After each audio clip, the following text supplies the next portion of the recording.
No poverty, that is the number one on the list of sustainable development goals. The first one we see. As we know, the pandemic erased much of the progress that was made in recent years. So, with 7 years to go until 2030, what needs to be done to make up those gains? The picture, as we see it now, is not very rosy. However, there is hope that we still have time. 7 years is not too long, but we still have 7 years to make a difference.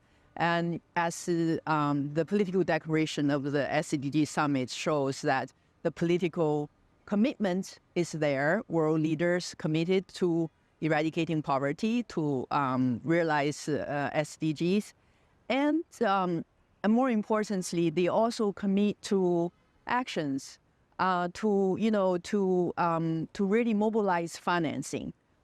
There's this overarching theme of leave no one behind. It's children that suffer the most.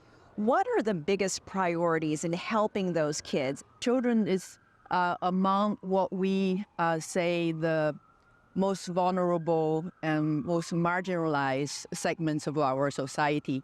The slogan of all the commitments, I should say, of leaving no one behind is leaving no children behind, leaving no women behind, leaving no person with disabilities behind, leaving no disadvantaged youth behind. So it's really a kind of broad, a broad vision that when we realize the 2030 agenda, nobody will be left behind, and children included. You mentioned some of the issues that have exacerbated poverty right now, climate change, conflict.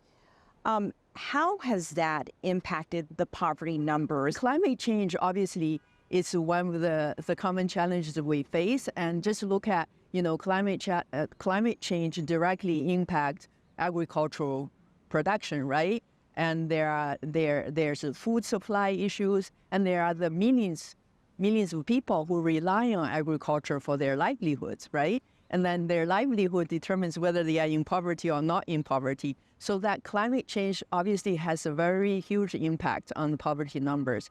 We know that in recent years, China has lifted millions of people out of poverty. Talk about some of those measures, and are they things that other countries can also use and apply in their situations? Well, when it comes to China, definitely, it's a huge success story that's recognized worldwide, everywhere. One is, I mentioned earlier, creating employment opportunities for people.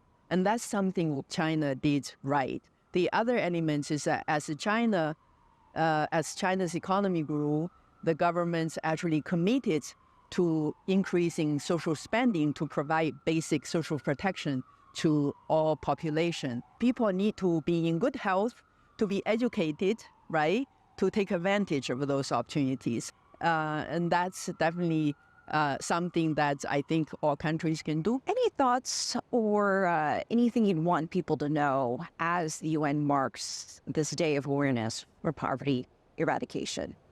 People living in poverty are not just people that need to be helped.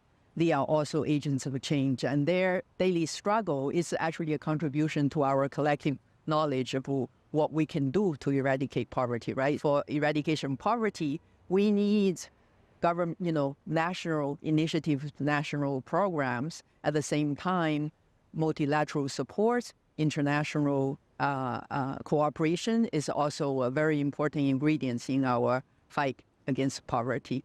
Ms. Yang, thank you so much for joining us. Well, it's a pleasure, and thank you for having me.